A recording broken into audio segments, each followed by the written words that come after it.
Hello दोस्तों, मैं अनूप कुमार श्रीवास्तव आपका स्वागत करता हूं क्लास में।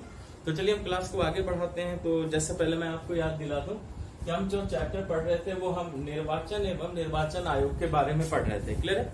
तो मैंने सबसे पहले आपको पूरे निर्वाचन की बातें बताई, उसके बाद हम निर्वाचन आयोग के बारे में पढ़ना शुरू कर रहे थे। तो अंत में हमने प्रादेशिक निर्वाचन आयुक्तों की ओर देखा। ठीक है, अब हम आते हैं और देखते हैं कि निर्वाचन आयोग को हमारे संविधान ने क्या कार्य सौंपे हैं। क्लियर हो चुका है? तो चलिए अब हमें पढ़ना है निर्वाचन आयोग के कार्य। यहाँ हम समझेंगे कि निर्वाचन आयोग को कौन से कार्य दिए गए हैं। पूरी बात आपको समझ में आ चुकी है। चलिए आइए यहाँ सीखते हैं हम निर्वाचन आयोग के कार्य। देखिए बच्चे, कार्य को अच्छे से समझिएगा, क्योंकि जनरली आजकल जो प्रश्न है वो कार्य वगैरह से फंक्शंस दे देते हैं 3 और 4 लाइनों में, और बोलते हैं कि बताओ इनमें से कौन सही और इनमें से कौन गलत है। तो जिस तरह पॉइंट वाइज मैं आपको समझाते जा रहा हूँ, बस उतना याद रखिए और डेफिनेटली क्वेश्चन बैंक खोलकर देखिए, आप सारे प्रश्न डील कर लेंगे। तो चलिए पहले हम आयोग के कार्य को देखते हैं। तो सबसे पहले याद रखिएगा कि निर्वाचन आयोग का जो पहला कार्य वो है निर्वाचन क्षेत्रों का परिसीमन। देखिए पहला कार्य क्या है समझते हैं हम लोग। पहला कार्य है जो निर्वाचन क्षेत्र है, ठीक है, निर्वाचन क्षेत्रों का परिसीमन। निर्वाचन क्षेत्रों का क्या है? परिसीमन, जिसको हम इंग्लिश में क्या बोलेंगे बच्चे? डिलिमिटेशन। डिलिमिटेशन ऑफ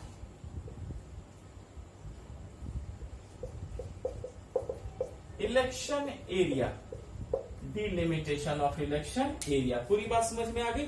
तो सबसे पहले इस बात को समझिए कि अगर आपसे कार्य पूछा जाए तो सिंपल पहला कार्य इनका क्या है? डिलिमिटेशन ऑफ इलेक्शन एरिया, यानी निर्वाचन क्षेत्रों का परिसीमन। देखिए निर्वाचन क्षेत्रों का परिसीमन, तो हमें यह पता करना है कि हमारे देश में कौन कौन से ऐसे निर्वाचन है जिनका परिसीमन, डिलिमिटेशन, उसकी सीमाओं को बताना है। और ये कार्य कौन करेगा? ये कार्य करेगा इलेक्शन कमीशन। तो सबसे पहले समझिए कि ये कैसे होता है। तो याद रखिएगा कि निर्वाचन आयोग का जो पहला कार्य है वो यही है, निर्वाचन क्षेत्रों का परिसीमन। तो सबसे पहले इस बात को याद रखिएगा बच्चे कि निर्वाचन क्षेत्र का अगर आपसे पूछा जाए कि सर्वप्रथम कार्य क्या है, तो आप सर्वप्रथम कार्य क्या कहेंगे? निर्वाचन क्षेत्रों का परिसीमन। पूरी बात समझ में आ गई? निर्वाचन क्षेत्रों का परिसीमन। क्लियर? अच्छा, अब देखिए बच्चे, सबसे पहले याद रखिएगा कि 1952 में जो सबसे पहला जो संपन्न जो हुआ था, चुनाव जो संपन्न हुआ था, वो कैसे हुआ था?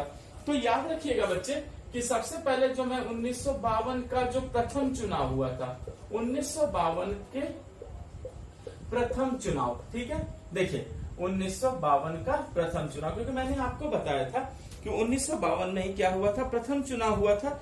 इसके लिए निर्वाचन क्षेत्रों का परिसीमन कैसे हुआ था याद रखिएगा। तो 1952 का प्रथम चुनाव के लिए जो हमने निर्वाचन क्षेत्रों का परिसीमन किया था, डिलिमिटेशन किया था, पहले ये समझना है कि ये जो डिलिमिटेशन हुई थी बच्चे, ये जो है लोक प्रतिनिधित्व अधिनियम 1950, ठीक है, के लिए परिसीमन लोक प्रतिनिधित्व अधिनियम, लोक प्रतिनिधित्व अधिनियम, लोक प्रतिनिधित्व अधिनियम। क्लियर है बच्चे? जिससे आप इंग्लिश में क्या कहेंगे? Public representative act. क्लियर है? क्या कहेंगे हम? लोक प्रतिनिधित्व अधिनियम। क्लियर है? यानी कि पब्लिक रिप्रेजेंटेटिव एक्ट। ये जो एक्ट थी बच्चे, ये कब थी? 1950 की। यहाँ पर सबसे पहले केयर कीजिएगा कि जो 1952 का पहला जो चुनाव हुआ था उसका परिसीमन लोक प्रतिनिधित्व अधिनियम, पब्लिक रिप्रेजेंटेटिव एक्ट 1950, ठीक है, के द्वारा राष्ट्रपति के आदेश से हुई थी। याद रखिएगा कि 1950 के द्वारा राष्ट्रपति के आदेश से हुई थी। राष्ट्रपति के आदेश से जारी हुआ था। आदेश से जारी हुआ था। पूरी बात एकदम क्लियर हो चुकी है। देखिए मैं आपको फिर से बता दूं कि 1952 का जो प्रथम चुनाव हुआ था उसके लिए जो परिसीमन हुई थी वो लोक प्रतिनिधित्व अधिनियम था 1950, पब्लिक रिप्रेजेंटेटिव एक्ट 1950 के द्वारा राष्ट्रपति के आदेश से जारी हुई थी। यानी जो पहला परिसीमन था वो राष्ट्रपति के द्वारा जो आदेश जारी हुआ था उससे किया गया था, लेकिन ये संतोषजनक नहीं था। याद रखिएगा, ये जो राष्ट्रपति के आदेश से ये जो चीज हुई थी, मैं यहाँ आपको ब्रैकेट में बता दूं, ये संतोषजनक नहीं थी।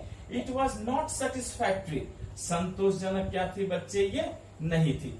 तो जब ये संतोषजनक थी ही नहीं, तो फिर आखिर इसके लिए क्या किया गया? तो याद रखना है, इसके लिए फिर बच्चे क्या हुआ कि परिसीमन आयोग अधिनियम 1952 पारित हुआ। याद रखेंगे बच्चे, बाद में परिसीमन आयोग अधिनियम, परिसीमन आयोग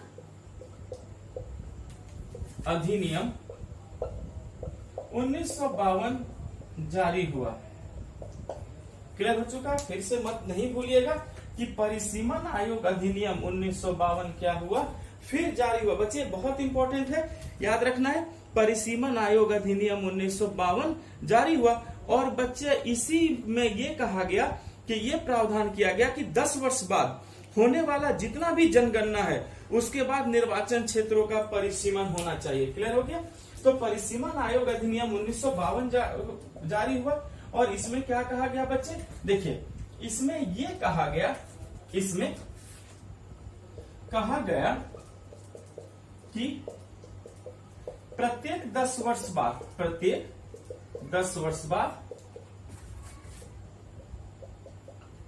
जनगणना के बाद परिसीमन किया जाएगा। ये मैंने आपको पहले भी समझाया है, परिसीमन किया जाएगा। क्लियर है? ये बात मैंने आपको पहले भी समझा रखी है, बस यहाँ मैं आपको जोड़ रहा हूँ बच्चे कि पहला जो चुनाव हुआ था वो इस एक्ट के तहत था, लेकिन यह संतोषजनक नहीं था। फिर परिसीमन आयोग अधिनियम 1952 पारित हुआ। इसमें क्या कहा गया कि प्रत्येक 10 वर्ष बाद जो जनगणना होगी उसी के बाद क्या किया जाएगा?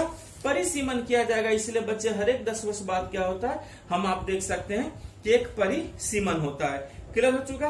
और ये परिसीमन आयोग कब कब बना था, ये मैंने आपको लोकसभा, जब मैं आपको चैप्टर पढ़ा रहा था बच्चे, वहां मैंने आपको चारों परिसीमन के बारे में बता दिया था। तो जब आप लोकसभा वाला चैप्टर रिवीजन करेंगे तो वहां पर आपको ये जितने बार परिसीमन का काम हुआ था ये सारे मैंने आपको बता दिया है। तो वहां पर चीजें आप तुरंत अगर रिवीजन करेंगे तो आपको किसी तरीके की वहां पर कोई परेशानी नहीं होगी। चलिए, यहाँ तक आपको पूरी बात समझ में आ गई। तो चलिए, हमने इन परिसीमन को भी अच्छे से सीखा। अच्छा, अब हम आगे बढ़ते हैं और देखते हैं कि अब इनका दूसरा काम क्या है। पहला तो काम आप अच्छे से समझ चुके हैं, ठीक है। चलिए, अब दूसरे काम पर हम आते हैं।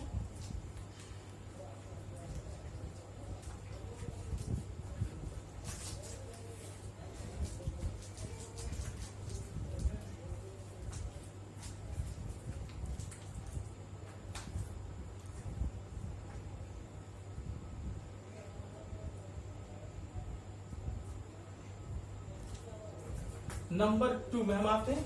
अब देखिए, अगला फिर इनका काम क्या है? निर्वाचक नामावली तैयार करना।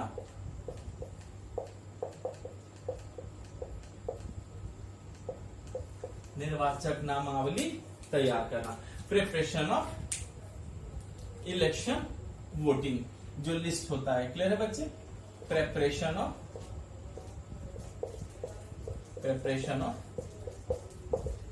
इलेक्शन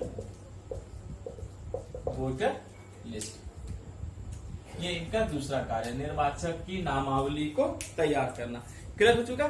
तो चलिए समझते हैं कि निर्वाचक नामावली तैयार करना इसमें क्या है और किस सेंस में आता है। बच्चे एक बात याद रखिएगा कि ये किसके लिए निर्वाचक नामावली तैयार करते हैं, पहले मैं आपको बता देता हूँ। देखिए, यहाँ समझिए बच्चे, पहले मैंने लोकसभा कहा है। क्या कहा है? लोकसभा। देख सकते हैं मैंने राज्यसभा की बात नहीं की है, ये सब मैं समझा चुका हूँ। बस यहाँ चीजों को जोड़ते चलिए। लोकसभा और उसके बाद तथा विधानसभा। देख रहे हैं, यहाँ मैंने विधान परिषद की बात नहीं की है, विधानसभा। क्लियर हो गया? तो हमने देखा कि निर्वाचक नामावली किसकी तैयार करता है? ये लोकसभा की तैयार करता है और फिर विधानसभा की तैयार करता है। लोकसभा और लेजिस्लेटिव असेंबली। क्लियर कीजिए बच्चे, लोकसभा और लेजिस्लेटिव असेंबली। क्लियर हो चुका? तो हमने देखा कि निर्वाचन आयोग जो है वो लोकसभा और विधानसभा का जो है निर्वाचक नामावली तैयार करता है, और इसके अलावा बच्चे और किसी में भी ये बात देखिए नहीं दिया गया है। क्लियर है? अच्छा, अब जो निर्वाचक नामावली तैयार करता है वो कितने वर्ष से बच्चे, तो याद रखेंगे कि जो भी 18 वर्ष से ऊपर है, 18 वर्ष से ऊपर वालों के लिए, ऊपर वालों के लिए पूरी बात समझ में आ चुकी है। यानी कि जो भी 18 वर्ष से ऊपर हैं उनके लिए ये क्या करेंगे, ये निर्वाचक नामावली तैयार करेंगे। लेकिन निर्वाचक नामावली सिर्फ लोकसभा और विधानसभा के चुनाव के लिए होंगे, चाहे वो कोई सा भी चुनाव हो, चाहे वो प्रॉपर जनरल इलेक्शन हो या मिड टर्म मध्यावधि चुनाव हो। मिड टर्म इलेक्शन है तो भी इनके लिए जब भी नामावली तैयार करना होगा तो ये काम कौन करेंगे, ये काम निर्वाचन आयोग ही करेंगे और कोई नहीं करेंगे। यहाँ आपको पूरी बात समझ में आ चुकी है? ठीक है, चलिए अब इनके हम तीसरे काम पर चलते हैं। बखूबी सारे पॉइंट्स को हम अच्छे से समझ लेंगे तो फिर हमें कोई परेशानी नहीं होगी। अब तीसरा पॉइंट है बच्चे, राजनीतिक दलों को मान्यता देना। तीसरा कार्य क्या है, राजनीतिक दलों को मान्यता देना। क्लियर हो चुका? राजनीतिक दलों को मान्यता देना, ठीक है।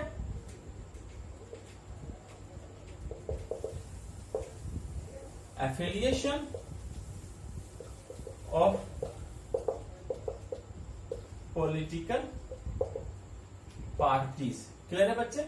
यानी जो भी पॉलिटिकल पार्टीज हैं उनको भी मान्यता कौन देगी, उनको भी एफिलिएशन कौन देंगे, तो ये जो एफिलिएशन देंगे बच्चे ये इलेक्शन कमीशन निर्वाचन आयोग ही देते हैं।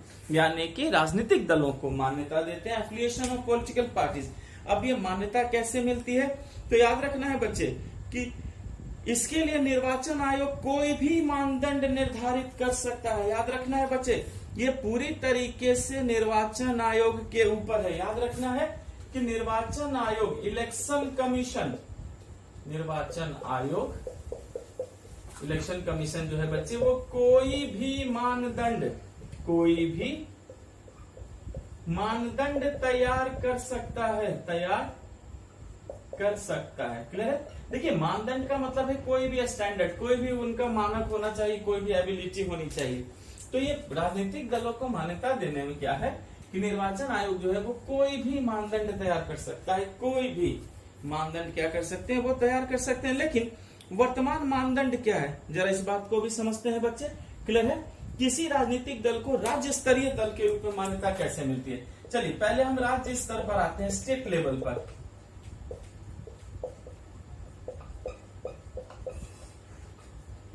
स्टेट लेवल पर आते हैं बच्चे कि स्टेट लेवल पे मान्यता वो कैसे देते हैं। क्लियर है? तो याद रखिएगा कि राज्य स्तर पे मान्यता वो कैसे देंगे बच्चे, जब राज्य में संसदीय या विधानसभा चुनाव में, क्लियर है, फिर से समझिएगा कि राज्य में जो आपको ये जो संसदीय और विधानसभा चुनाव में बच्चे, ठीक है, तो उस राज्य के, क्लियर हो चुका, उस राज्य के कम से कम 4% मत मिला हो। देखिए कम से कम कितना प्रतिशत मत मिले, कम से कम 4% मत, इसे याद रखना है बच्चे। कम से कम उनको 4% मत मिलना चाहिए, ये वर्तमान मापदंड है बच्चे संसदीय या विधानसभा चुनाव में। क्लियर है? किस चुनाव में होना चाहिए, या तो वो संसद का चुनाव हो, संसदीय या विधानसभा का चुनाव हो, विधानसभा का चुनाव, या तो पार्लियामेंट्री इलेक्शन हो या स्टेट लेजिस्लेटिव असेंबली का इलेक्शन हो। फिर से देखिए, पार्लियामेंट्री इलेक्शन हो या फिर क्या हो, स्टेट लेजिस्लेटिव असेंबली का क्या हो बच्चे, इलेक्शन हो। यहाँ आपको पूरी बात समझ में आ चुकी है। अच्छा, अब याद रखना है कि लोकसभा के लिए उस राज्य से कम एक निर्वाचित सदस्य हो। लोकसभा के लिए क्या है बच्चे, याद क्लियर करना है कि लोकसभा के लिए उस राज्य से निर्वाचित, ठीक है, 25 सदस्यों में कम से कम एक निर्वाचित सदस्य जरूर हो। क्लियर है? ये देखिए लोकसभा में कम से कम एक निर्वाचित सदस्य जरूर हो।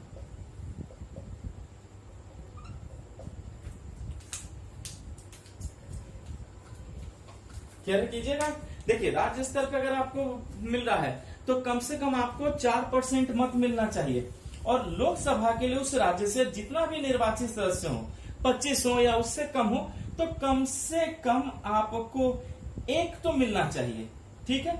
या अगर राज्य विधानसभा है तो 30 विधायकों में कम से कम एक विधायक हो।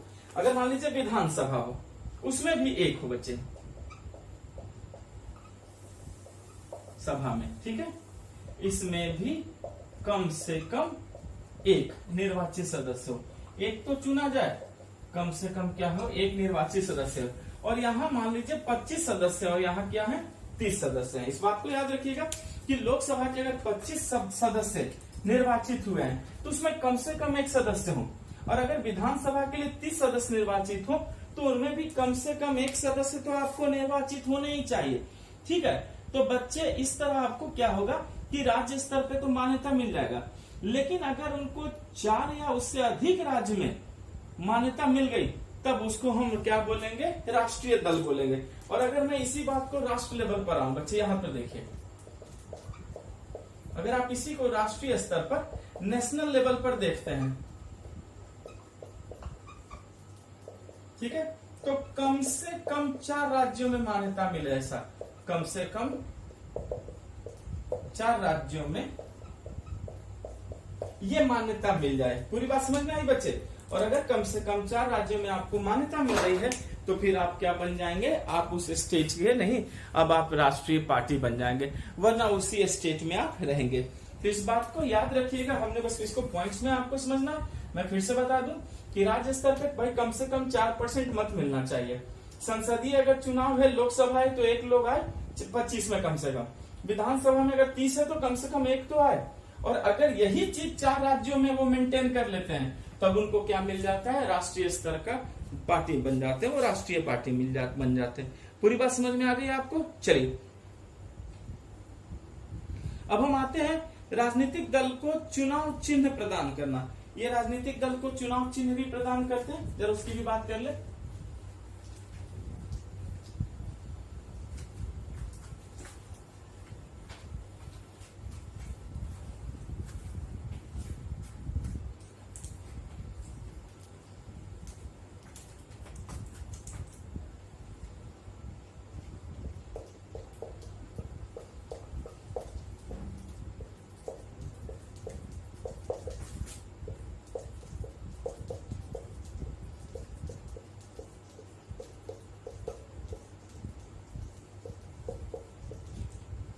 क्लियर है बच्चे। प्रोवाइडिंग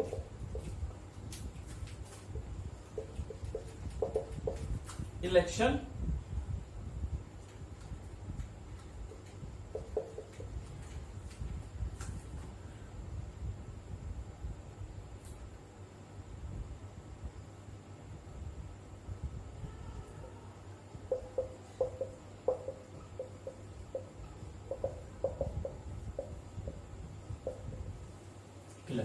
देखिए, अब इनकी अगली खूबी क्या है कि जो राजनीतिक दल है उनको ये चुनाव चिन्ह प्रदान करेंगे। जो इलेक्शन मार्क होता है, उनके जो चुनाव का चिन्ह होता है, वो भी कौन प्रदान करेंगे, वो भी इलेक्शन कमीशन ही प्रदान करेंगे। तो हमें पता करना है कि किस तरीके से जो है इलेक्शन कमीशन जो है उन्हें चुनाव चिन्ह क्या करते हैं, प्रदान करते हैं। क्लियर हो चुका बच्चे। एक बात याद रखिएगा कि भारत में चुनाव चिन्ह जो है वो 2 प्रकार के होते हैं। याद रखना है कि 2 प्रकार के चुनाव चिन्ह हैं हमारे यहाँ, 2 प्रकार के चुनाव चिन्ह हैं, ठीक है। पहले को हम कहते हैं आरक्षित, रिजर्व्ड, और दूसरे को कहते हैं अनारक्षित,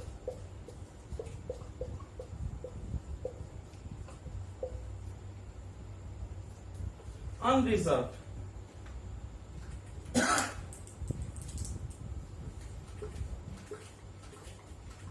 क्लियर है। चलिए फिर से समझते हैं कि राजनीतिक दल को जो है चुनाव चिन्ह प्रदान करना, तो भारत में हम 2 तरह से चुनाव चिन्ह रखते हैं, समझिएगा बच्चे। एक को हम आरक्षित कहते हैं और दूसरे को जो है हम क्या कहते हैं, अनारक्षित कहते हैं। आयोग जिसे राष्ट्रीय या राज्य स्तरीय राजनीतिक दल को मान्यता देता है बच्चे, उसे आरक्षित चुनाव चिन्ह प्रदान करता है। याद रखिएगा कि जो मान्य है, जिनको आयोग ने मान्यता दी है, ठीक है, चाहे वो मान्यता राज्य स्तर पर हो, चाहे वो मान्यता क्या हो, राष्ट्र स्तर पर हो, तब इनको कैसा चुनाव चिन्ह मिलेगा बच्चे? तब इनको आरक्षित चिन्ह मिलेगा। इस बात को सभी बच्चे याद रखिएगा कि इलेक्शन कमीशन वैसे पॉलिटिकल पार्टीज को जिन्हें मान्यता मिल गई है कि आप स्टेट लेवल के पार्टी हैं और नेशनल लेवल के पार्टी हैं, चाहे स्टेट लेवल के पार्टी हो नेशनल लेवल के पार्टी हो, आपको जो चुनाव चिन्ह मिलेगा वो क्या मिलेगा? वो आरक्षित मिलेगा। उसके बाद ठीक है, अगर मान लीजिए कि अगर किसी पॉलिटिकल पार्टी का विभाजन हो जाए और दोनों गुटों में चिन्ह को लेकर विवाद हो जाए, तो उसका निपटारा भी कौन करेगा? निर्वाचन आयोग करेगा। याद रखिएगा, यानी जिनको मान्यता नहीं मिली है वो अनारक्षित रहेंगे, लेकिन जिनको मान्यता मिली है वो क्या रहेंगे? आरक्षित रहेंगे। ठीक है, और मान लीजिए कि बच्चे दल में विभाजन हो जाए, दल में विभाजन देख रहे हैं, तो दल में विभाजन के बाद चिन्ह को लेकर अगर विवाद हो, चिन्ह को लेकर विवाद हो जाए, चिन्ह को लेकर विवाद हो तो इसका निपटारा निर्वाचन आयोग करेगा। कौन करेगा इसका निपटारा? इसका निपटारा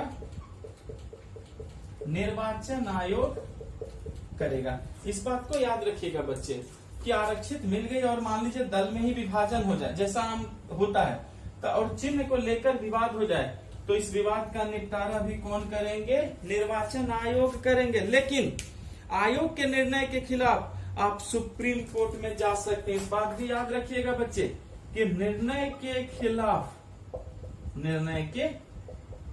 खिलाफ सुप्रीम कोर्ट जा सकते हैं। Supreme court